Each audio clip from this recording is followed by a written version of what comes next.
the past few years, Ricky Gervais, Stephen Merchant, and Carl Pilkington have been meeting regularly for a series of pointless conversations. This is one of them. Testing. Is that all right? Hello and welcome to the Ricky Gervais Show with me, Ricky Gervais, Stephen Merchant. Hello. And the little round-headed buffoon that is Carl Pilkington. All right.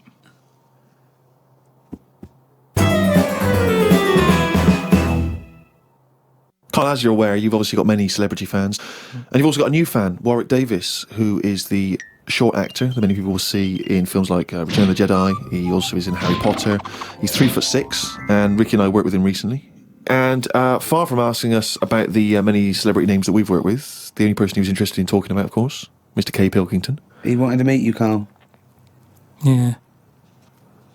Well, is he all right to get on with? Why wouldn't he be? Just because sometimes when people aren't normal, it's just... Sorry? No, I just mean when someone... Like, I've met a few little people in my time. The one that I met a little fella once, and he was all right. He got drunk really quick. But he was all right, but it took me by surprise. Only because, like I've said about when I met Steve for the first time, it's only that same thing. And then if I lived with the little fella, I'm sure we'd get on a storm. What do you mean when you met There's Steve? a TV show waiting to happen. Things wear off. That's like the world, isn't it? And it's the same with the little fella you're talking about. First time I see him, I'd be a little bit like, oh, what do you say? Whereas once you get to know him, I'm sure he'd be a lovely little fella. I don't know where to start, Steve. But Warwick asks, really, what are your thoughts on short people, particularly in entertainment? Because, of course, they've, throughout the ages, made an appearance, particularly in fiction. Tom Thumb, of course, the Oompa Loompas. What do I think of them? He's just wondering, I suppose, what your take is. They're all right. I mean, when I was on jury duty, every day I'd sort of see one pop in, and he'd be sort of struggling getting on the chair. And he'd sort of, he wasn't struggling in a way that he felt uncomfortable. He'd obviously climbed a lot of chairs in his time, and this was just another one. And watching him, it just makes you think. You go, I should appreciate that I don't have that problem every time I have to sit down and what have you. But I don't think it's that bad. If I had to pick being really tall or really small, I'd go for the really small one because, the world's a more interesting place for him, isn't it? Everything's bigger. Do you know what I mean? We go to New York and go, wow, look at this. And they go and they go, oh, yeah. Do you know what I mean? Everything's a lot bigger. Everything's more amazing. Food portions. Everything's a bonus. So out of the two, I'd be small, and maybe that's what I'd chat to Warwick about for a bit, just to get to know him. Brilliant. It's a shame in a way that he's not been able to pop in. I'd like to hear that conversation. But I've got, speaking of like weird stuff and that, I've got a new...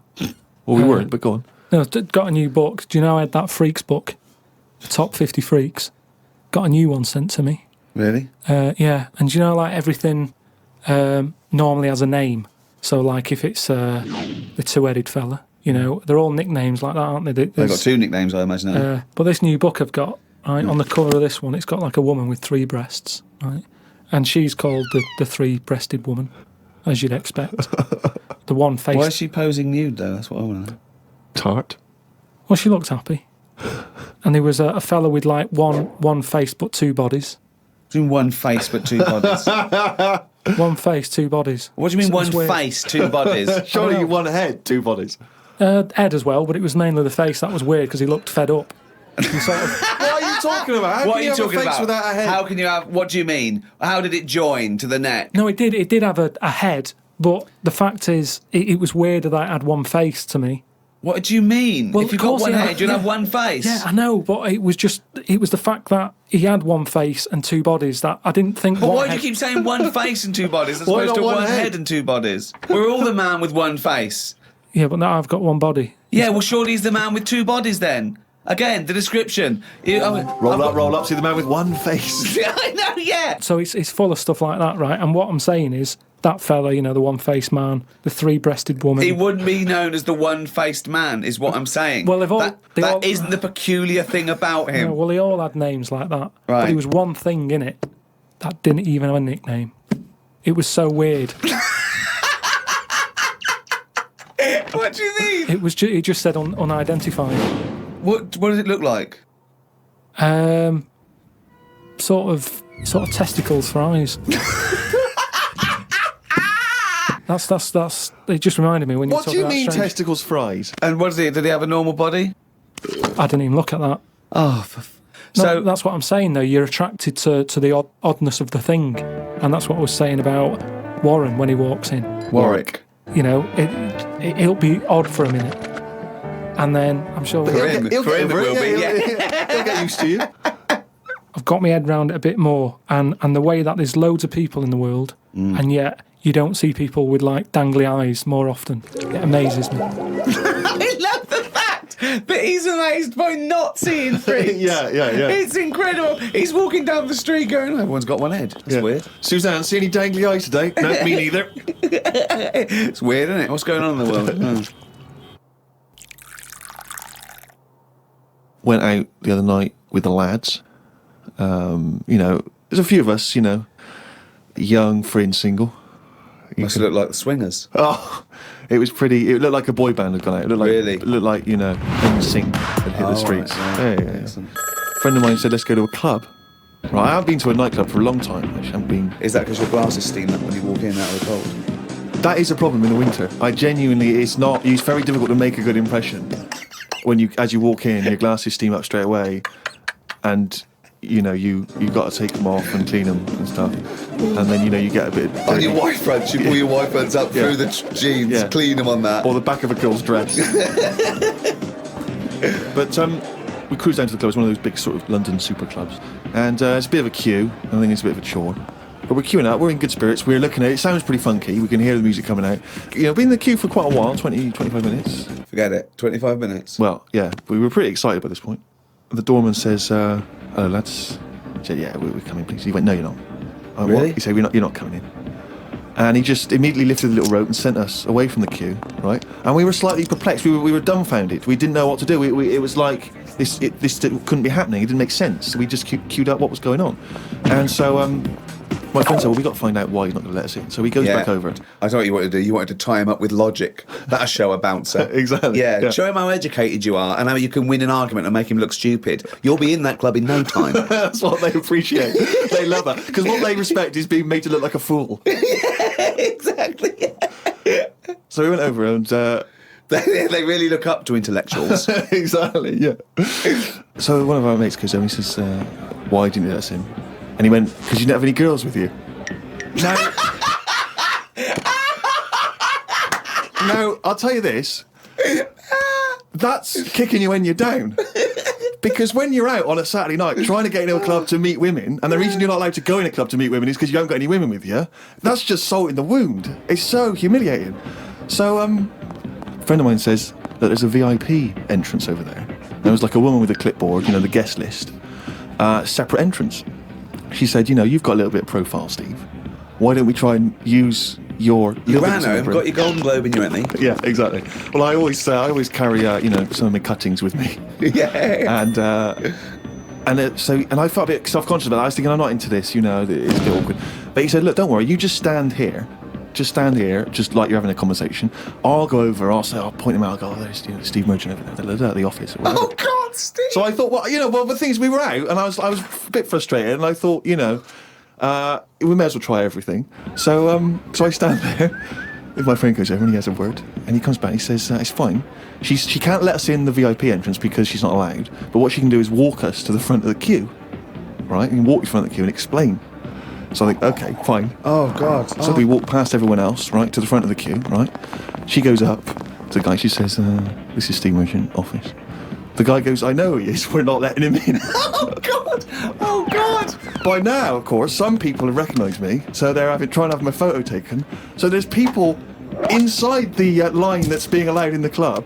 I've got to lean across the rope to have my photo taken with them, even though I'm not allowed in the club. So they go, oh, all right, this is Steve there, and the photo's taken, right, camera phones and that. They're going into the club where the music, the party's kicking off. I'm outside waiting for the next chump who wants to have his photo taken.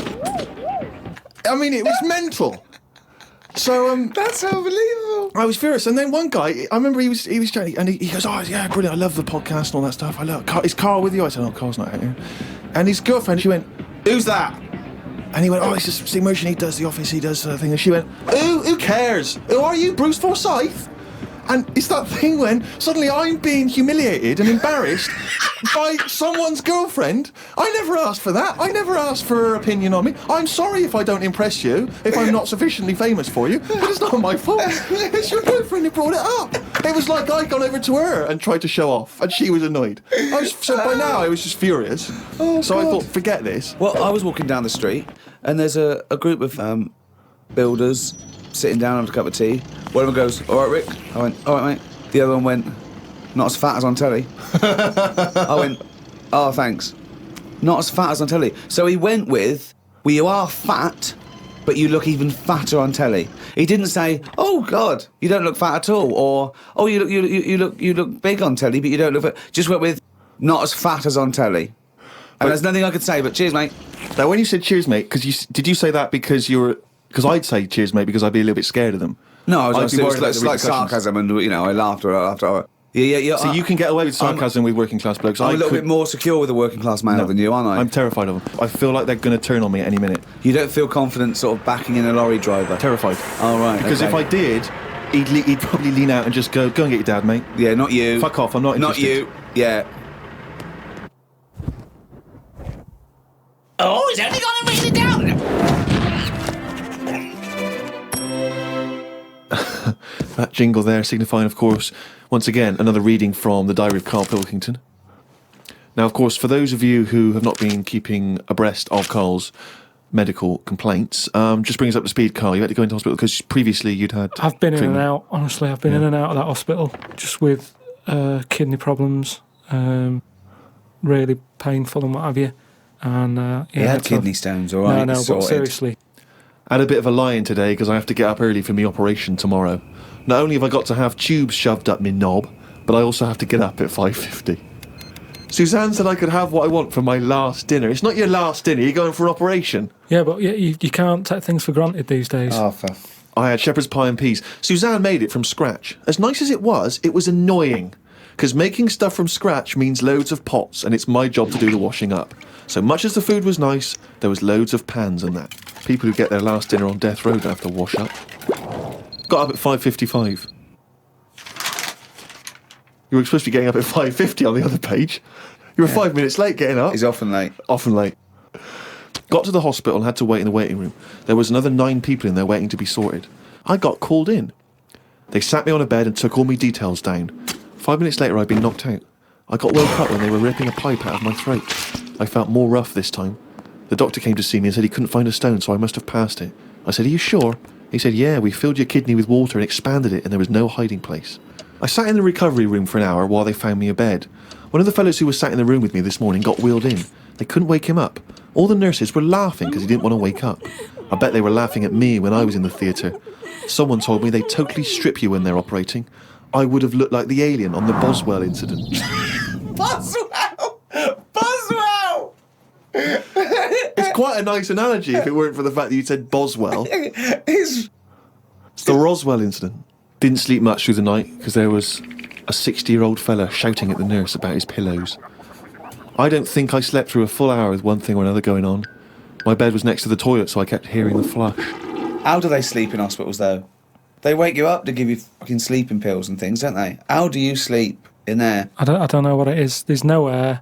There's an old fella across from me who kept breaking wind. He didn't even try and cover it. He was just of that age where he didn't care. Just like, that's what I do. I'm in the hospital, leave me alone.